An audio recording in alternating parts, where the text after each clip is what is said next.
అందరికీ నమస్కారం. Welcome to Leo news.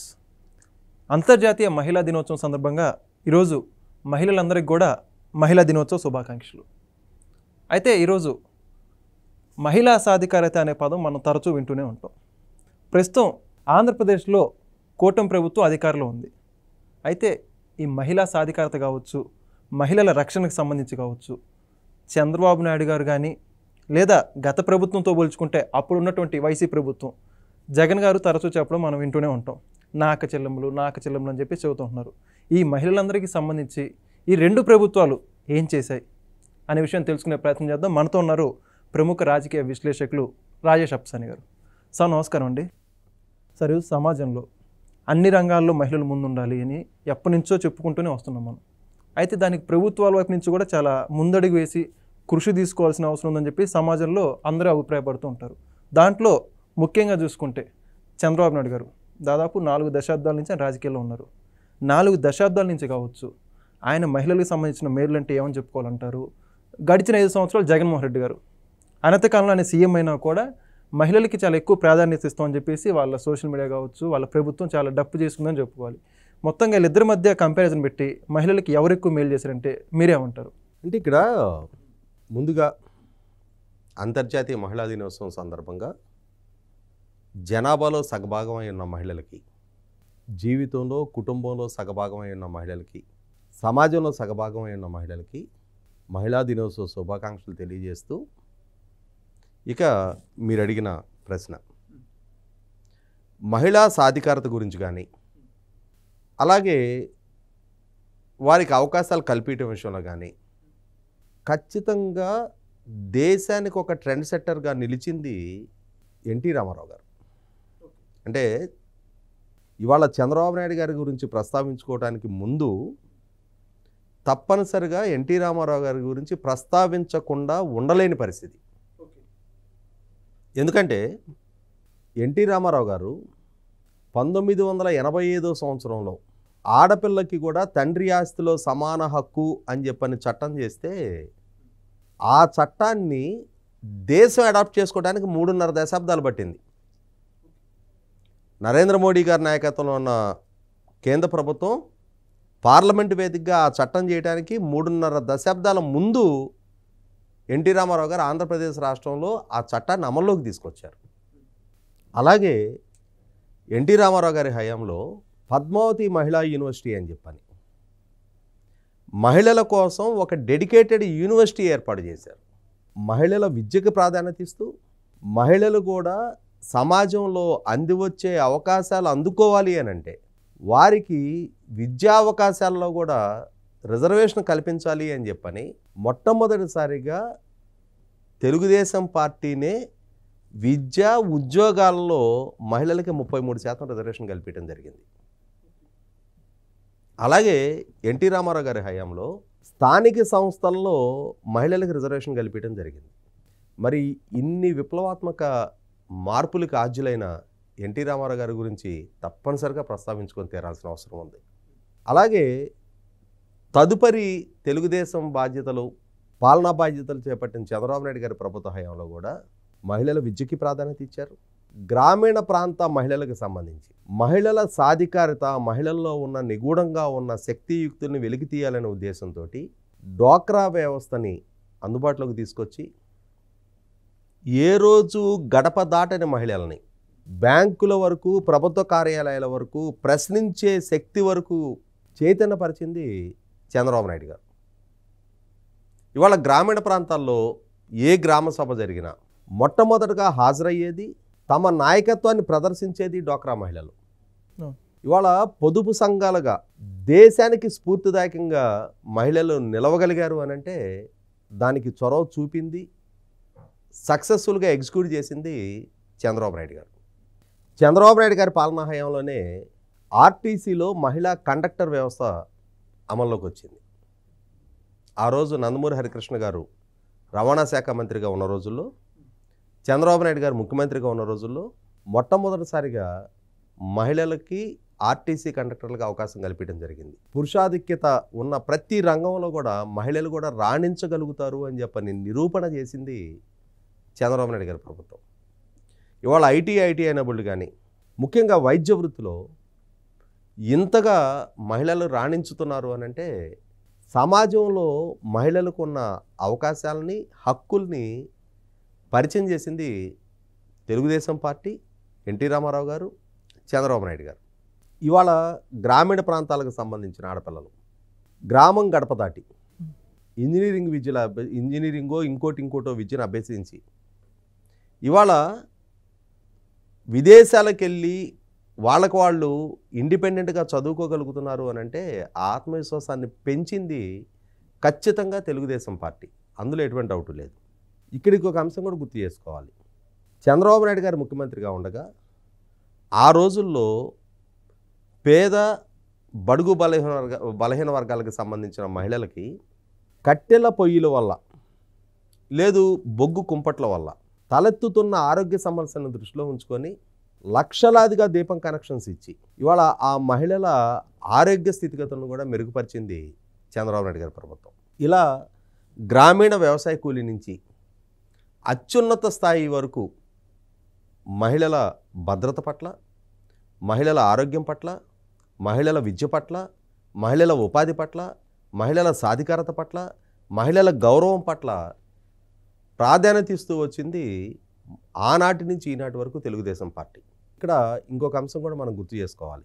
దేశంలోనే మొట్టమొదట దళిత మహిళా స్పీకర్గా ప్రతిభాభారతి గారికి అవకాశం కల్పించింది కూడా తెలుగుదేశం పార్టీ. మొన్న ఒక వారం 10 రోజుల క్రితం నియామకం చేపట్టబడిన ఆదికవి నన్నయ్య విశ్వవిద్యాలయానికి ప్రసన్నశ్రీ గారు రాష్ట్ర చరిత్రలోనే మొట్టమొదటగా ఎరుకల సామాజిక వర్గానికి సంబంధించిన ప్రొఫెసర్ ప్రసన్నశ్రీ గారు, ఆమె ప్రతిభ, ఆమె క్వాలిఫికేషన్ ప్రాతిపదికగానే ఆమెకు ఆ పదవి దక్కింది. కానీ మహిళే కదా, యూనివర్సిటీ వైస్ ఛాన్సలర్గా ఒక ట్రైబల్ వర్గానికి సంబంధించిన మహిళకు అవకాశం ఇవ్వాలా అని కాకుండా వారికి కూడా అవకాశం ఇచ్చి తీరాలి. ఈ దేశంలో ఈ సమాజంలో వారు కూడా అంతర్భాగమే. ఆ పదవిని అలంకరించే హక్కు, తమ నాయకత్వాన్ని ప్రదర్శించగలిగే హక్కు వారికి ఉంది అని చెప్పని గుర్తించి గౌరవించి ఆ నియామకం చేపట్టిన నేపథ్యం కూడా ఒకసారి చంద్రబాబు నాయుడు గారి ప్రభుత్వానికి దక్కుతుంది. ఇలా చూసుకుంటే చంద్రబాబు నాయుడు గారు, ఎన్టీ రామారావు గారి పాలనా హయాం నుంచి ఈ 4 దశాబ్దాల్లో ఆంధ్రప్రదేశ్ రాష్ట్రంలో మహిళలు తలెత్తుకొని సగర్వంగా బతకడానికి అలవాటు పడ్డారు, ఉన్నత అవకాశాలు అందుకోవడానికి అలవాటు పడ్డారు, ప్రపంచానికి సవాలు విసరటానికి అలవాటు పడ్డారు. అలాగే స్థానిక సంస్థల్లో ఉన్న మహిళా రిజర్వేషన్ బేస్ చేసుకొని అద్భుతమైన నాయకులుగా రాణిస్తూ ఉన్నారు. ఇవాళ ఒకనాడు వంటింటికి పరిమితమైన మహిళ ఇవాళ సమాజానికి నాయకత్వం వహించే స్థాయికి ఎమర్జ్ అయ్యారు. ఒక ఇందిరాగాంధీ గారు, ఒక సరోజినీ నాయుడు గారు సెలెక్ట్గా ఒకరిద్దరు పేర్లు చెప్పుకునే స్థాయి నుంచి ఇవాళ గ్రామీణ ప్రాంతంలో దళితులు, బలహీన వర్గాల వారు, ఎస్టీలు, మైనారిటీలు, అలాగే రైతు కుటుంబాలకు సంబంధించిన చాలామంది మహిళలు రాజకీయ అవకాశాలు అందిపుచ్చుకుంటూ ఉన్నారు. అదే సందర్భంలో సమాజానికి సేవ చేస్తూనే వారి పిల్లలను కూడా అద్భుతమైన పౌరులుగా తీర్చిదిద్దుతూ ఉన్నారు. కాబట్టి ఎన్టీ రామారావు గారి నుంచి చంద్రబాబు నాయుడు గారి వరకు మహిళలకు ఇచ్చిన ప్రాధాన్యత ఆంధ్రప్రదేశ్ రాష్ట్ర చరిత్రలో మరే పార్టీ, మరే ప్రభుత్వం కూడా ఆ స్థాయికి గుర్తింపు, గౌరవం ఇవ్వలేదనేది వాస్తవం. ఇక మీరు ప్రస్తావించిన జగన్మోహన్ రెడ్డి గారు, జగన్మోహన్ రెడ్డి గారు కూడా మైకి దొరికిన ప్రతి సందర్భంలో కూడా నా అక్క చెల్లెమ్మలకు అని చెప్పని ఆయన ప్రసంగం బిగిన్ చేస్తారు.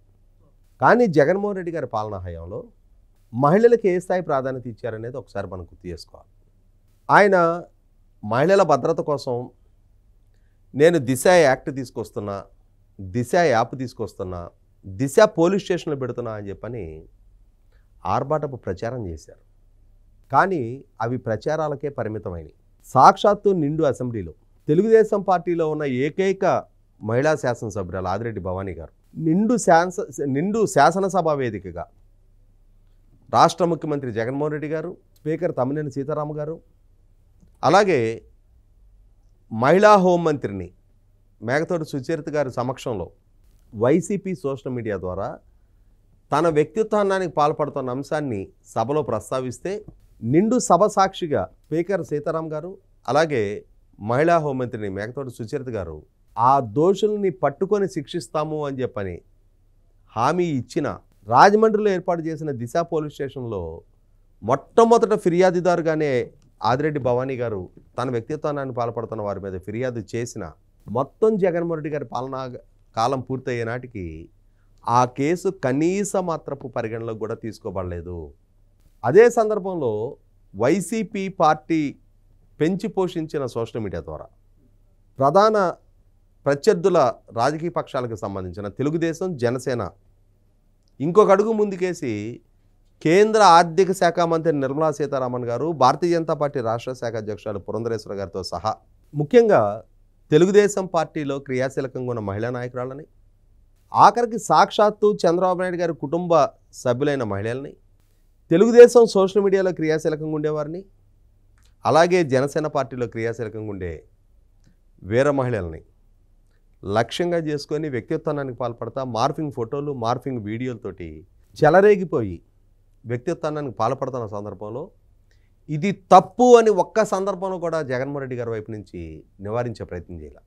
ఇంకొక అడుగు ముందుకేసి ఆయన తనతో రాజకీయంగా విభేదించిన పాపానికి తన సోషల్ మీడియా ద్వారా తన సొంత తోడబుట్టిన చెల్లెల్ని దారుణాతి దారుణంగా వ్యక్తిత్వానికి పాల్పడతా ఉంటే ఇది తప్పు, నాకు మా చెల్లెలకి ఏదైనా విభేదాలు ఉంటే అది మా కుటుంబ వ్యవహారం, ఒక ఆడబిడ్డగా నా చెల్లెల గౌరవాన్ని కాపాడి తీరాల్సిన బాధ్యత అన్నగా నాది, ఆమె గౌరవానికి భంగం కలిగించే పోస్టులు పెట్టొద్దు అని చెప్పని తన సోషల్ మీడియాను కూడా కట్టడి చేయకుండా ఆయన మౌనం అర్ధంగీకరంగా భావించి మరింతగా చెలరేగిపోయిన వాళ్ళ సోషల్ మీడియా అత్యంత జుగుసాకరమైన పదజాలంతో జగన్మోహన్ రెడ్డి గారి సొంత తోడబుట్టిన చెల్లెలు షర్మిల గారిని ఎంత వ్యక్తిత్వానికి పాల్పడ్డారో చూసాం మనం.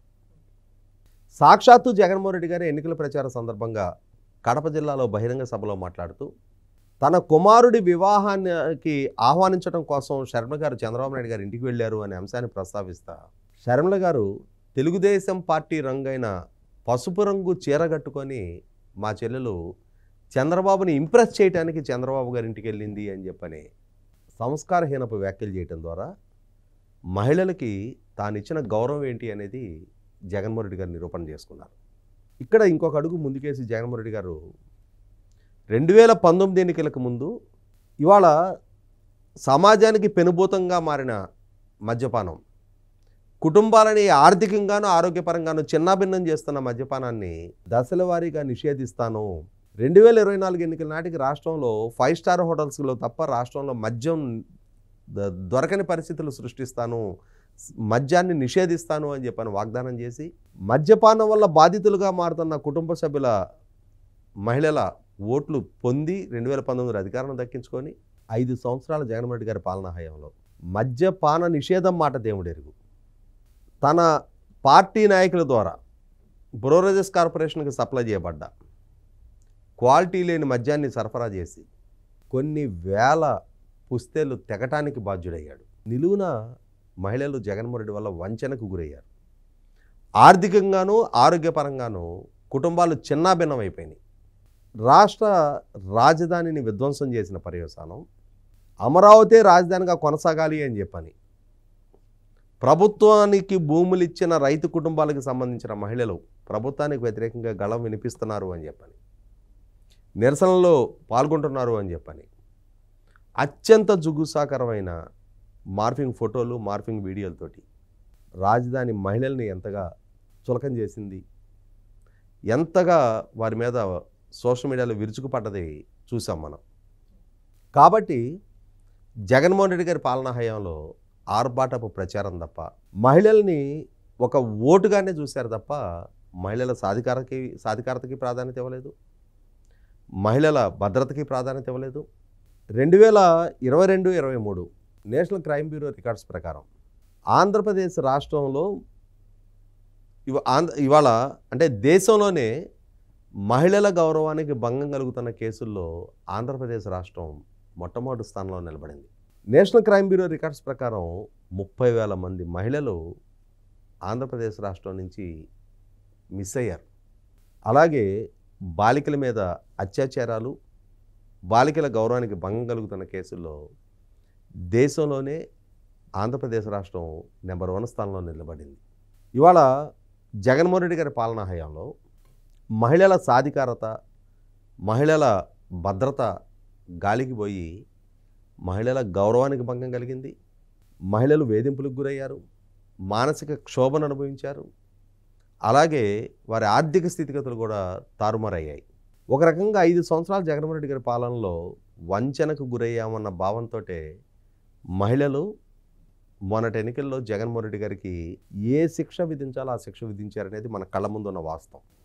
కాబట్టి వాళ్ళ మహిళా దినోత్సవం సందర్భంగా రాష్ట్రంలో ఉన్న ప్రతి మహిళ కూడా ఒకసారి పునరాలోచించుకోవాలి. నిజంగా మీ భద్రత పట్ల, మీ ఉపాధి పట్ల, మీ విద్య పట్ల, మీ సాధికారత పట్ల, మీ ఆస్తి హక్కు పట్ల, మీ గౌరవం పట్ల కట్టుబడ్డ ఎన్టీ రామారావు గారిని స్థాపించిన తెలుగుదేశం పార్టీకి మద్దతుగా నిలబడతారా? లేదు, మిమ్మల్ని వంచి అన్ని విధాల మీ పరిస్థితులు, ప్రమాణాలు దిగజారటానికి కారకమైన, మీ గౌరవానికి భంగం కలిగించిన వైసీపీకి మద్దతుగా నిలవాలా అనేది భవిష్యత్తులో కూడా వైసీపీ నుంచో, వైసీపీ నాయకత్వం నుంచో మరొకసారి మభ్యపెట్టి మసిబూసి మారేడికాయ చేసే ప్రచారానికి దిగే ప్రయత్నం చేసినా కూడా ఆ వ్యత్యాసాన్ని గుర్తించి సరైన నిర్ణయం తీసుకోవాలి అని చెప్పని, సమర్థమైన బాధ్యత కలిగిన ప్రభుత్వాలకు అండగా నిలవాలని చెప్పని కోరుకుంటా ఉన్నాను. Thank you. Please subscribe to Leo News for more videos.